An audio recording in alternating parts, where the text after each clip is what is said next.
freeze here, and I'm actively dying, so if you notice I look wet during this video, that's why. I wanted to talk about Baz Luhrmann's Elvis. I saw this movie last night. I took my mom and dad to see it. My dad's a massive Elvis Presley fan, and I had heard some mixed things about this film going into it, so I just wanted to talk about it here. As always, with any review on this channel, this has spoilers. I don't do spoiler-free reviews. This is just off the dome, top of my head, movie review. So, Baz Luhrmann's Elvis. This might be the most highly edited film I've ever seen. Like, if you know his work, he did Moulin Rouge. He did the Romeo and Juliet with Leonardo DiCaprio. He did The Great Gatsby. And I think I'm probably missing something. Let's see, Baz Luhrmann. He also did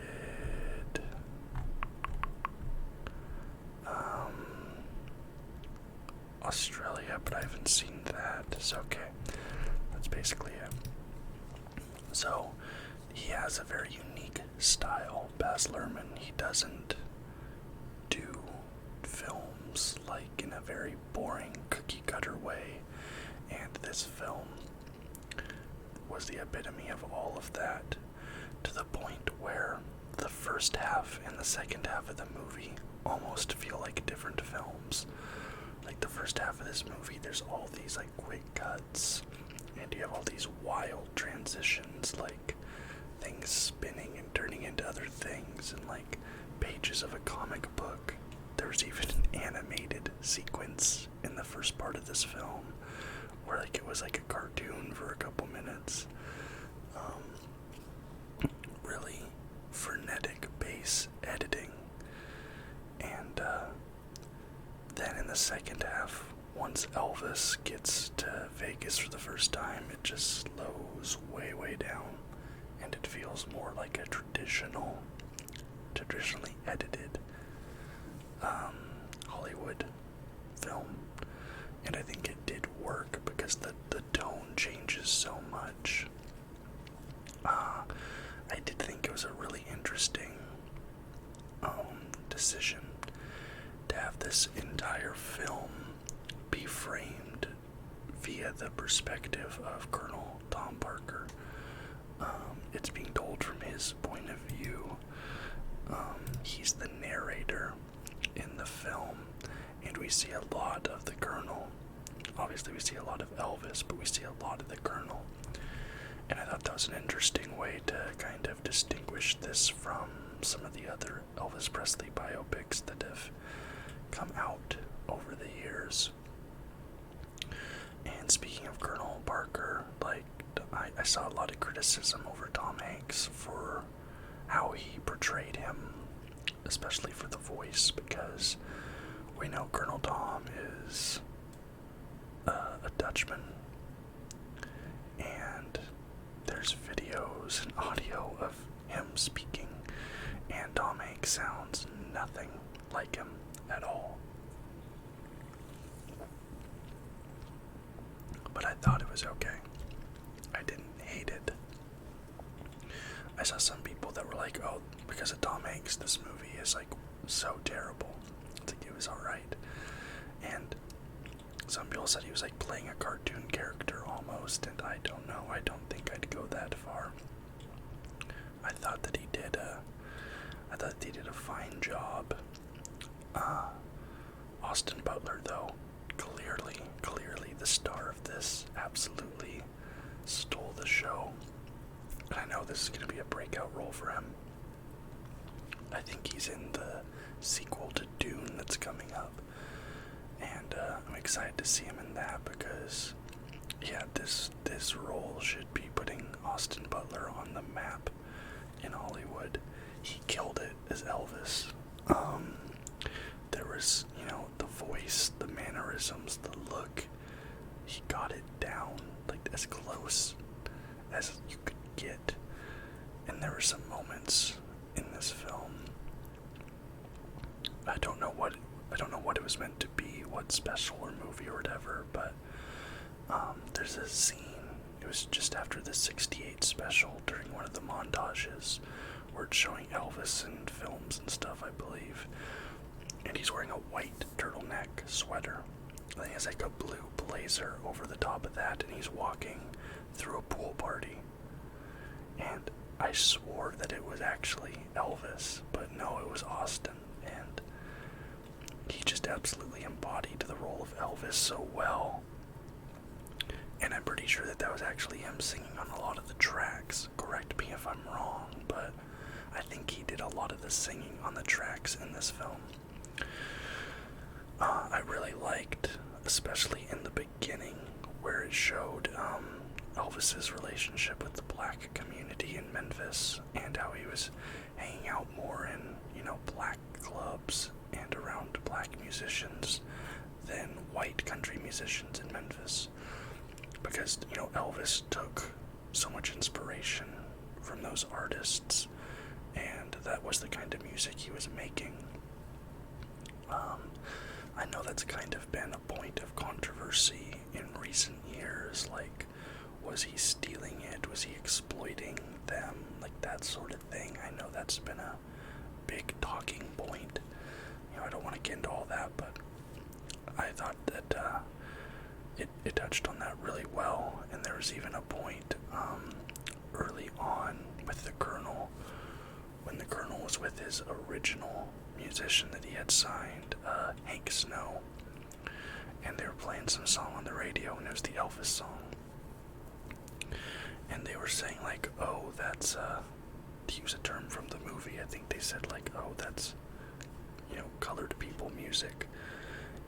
But then they were saying, like, this is what all the kids are listening to all over town, and they have this sequence of, the Colonel, and, like, he's kind of like, you see the gears turning in his head, and he said something like, why are they playing that over the radio, or something, and they say, well, here's the thing, he's white. And then, like, there's this sequence where they all going around saying, like, he's white, like, they keep saying it, and then he, like, close up on the Colonel, like, eureka moment, he can make money off this. So I think in that sense, they did kind of touch on those points a little bit, where it's like, if, Elvis being white definitely allowed him to make black music, which was the music that he was growing up with, and popularize it. I like how they showed him at the Revival Church in the beginning, and you see him growing up poor. So you kind of see this rags to riches bit, although we didn't really touch on his youth too much in the film. It's mostly about his career, because he's already, like, making music and has a song on the radio locally by the time we get introduced to Elvis, pretty much, which is when Colonel Tom Parker discovers him at, like, some, I think it was, like, called the Hoedown or Jamboree or something, I don't know. And you see Elvis, like, shaking his hips, women going crazy, all that stuff. There were some really, really good moments in this film, like some moments that really stick with me. And the one I think of, like, right off the top of my head, is Elvis performing at the International Hotel for the first time. And we're cutting back and forth to Elvis on stage, and then Colonel Parker out with the owner of the hotel in, like, a booth, and they're talking business. And the hotel owner, it's been established at this point that Colonel Tom has a gambling problem. He's spending all of his money. He's taking 50% of everything Elvis has. And we see, like, the owner of the hotel is basically telling him, like, if you can get Elvis to stay on that stage, we will cancel all of your debts, all of your gambling debts, which was probably numerous at that point. And they're going to give him a unlimited line of credit, all this stuff. He just has to keep Elvis on that stage. And as this is all happening, Elvis is debuting his new song, suspicious minds. So you have Elvis on stage, going caught in a trap as his life is basically being signed away. And it's just little moments like that. Another moment that really stuck out to me in this film, it's a series of moments, but it's how they kept alluding to the time period. So you see Martin Luther King being assassinated, Robert Kennedy, John F. Kennedy. You see some news footage. I think Lyndon B. Johnson is speaking on the news at some point. They have footage from MLK's memorial. They use this footage interspaced with the things that were filmed in modern times.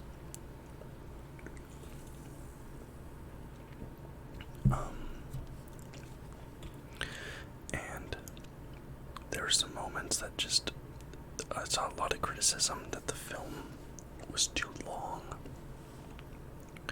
I agree and I disagree, because even with a runtime of almost 3 hours, there was still some things that were left on the cutting room floor. Like I said, we didn't see a ton of Elvis's youth. We did not see his Hawaii special, which sold like 1.5 billion concurrent satellite pay-per-views or whatever it was.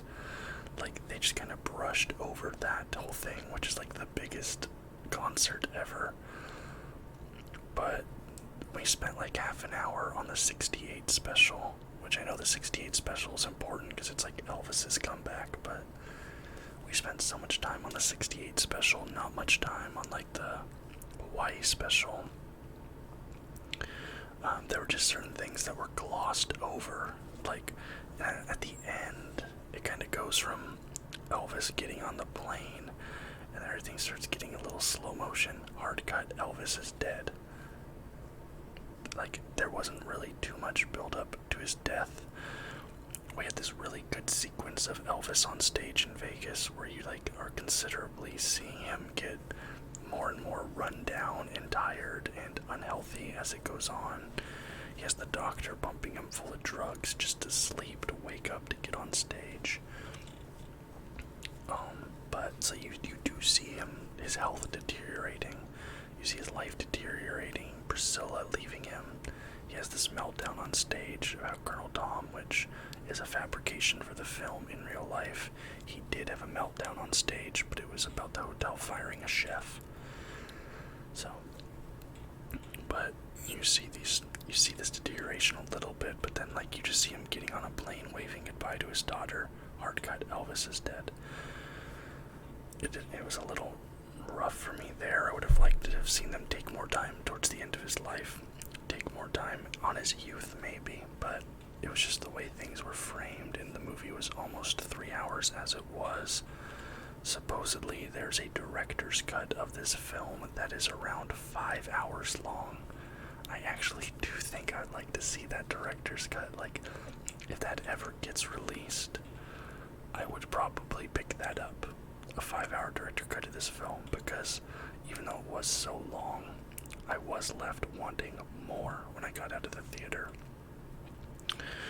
And I'm not usually a musicals person, but the way they used music in this film and the stage performances, especially, someone, I like Elvis, I like his music, I listen to Elvis music, time to time, and hearing it in a movie theater, the speakers, the performance, everything that was going on, I loved it. I wanted more and more of the music. I wanted it to keep going on. I'm not ashamed to admit it. I'm man enough to admit it. The last 10 minutes or so of this movie, cried like a baby. I was not expecting it. I'm not one that usually cries at movies, but the last bit of this movie had me very emotional. They have that famous concert. I need to find that, find the clip. It's Elvis out at his piano by himself. Just overweight, in terrible health, barely walk, can barely move, but he sits down at his piano and he plays Unchained Melody. And like the voice is back, it's coming out, and it's like he's back. He's you know, even in that state, even in that terrible health, he still had his voice and all that. And they had this moment where it's Austin Butler performing, and he's doing the song, and it's him in like a fat suit. And then we start getting a montage, and he starts bringing in footage of the actual Elvis Presley, photos of him and his family, of his career, and then the kind of letterboxes. You know, we're not widescreen anymore, we're letterboxed, and you're seeing the actual footage of Elvis himself playing Unchained Melodies. And in that moment, I was like, oh, that's actually Elvis now. Like, and you realize how close they were in appearance the whole movie. And then like there's this voiceover by Elvis. He's talking about how, you know, he achieved every dream he ever had, all these things, and you're seeing more footage of Elvis. And at this point, I'm just like, I'm breaking down. I'm like, oh man, here we go. Like, just talking about it, my eyes are like watering a little bit. And yeah, and there's like these lights.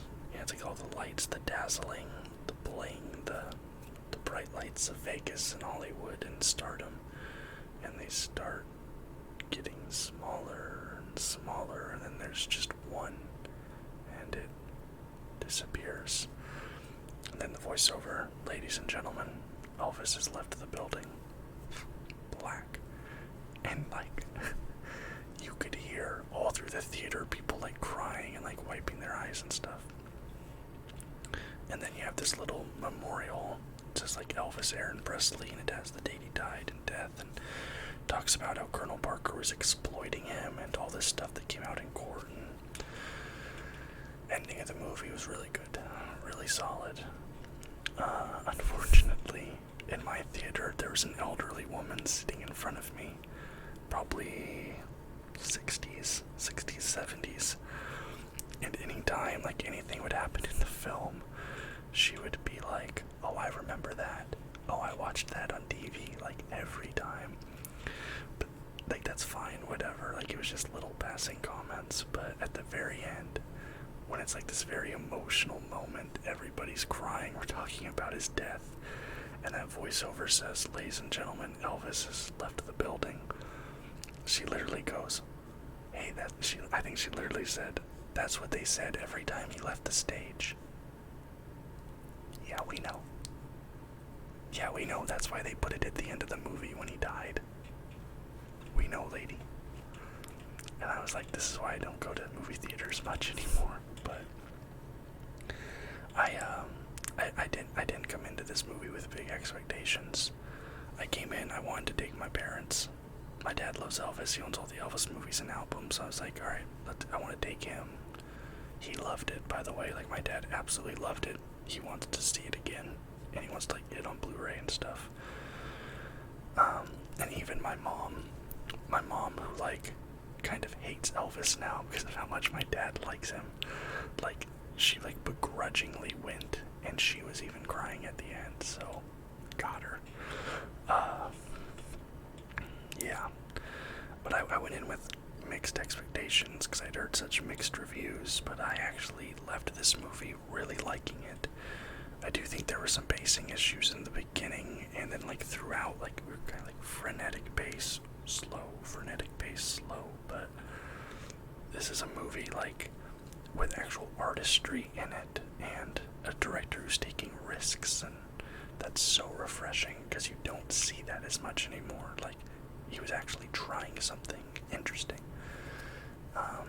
And I ended up liking this movie a lot more than I thought I was going to. I think for Elvis, I'm gonna go like 7.75 out of 10. 7 3/4 stars out of 10 stars. That's where I think I am on this movie. I really enjoyed it quite a bit.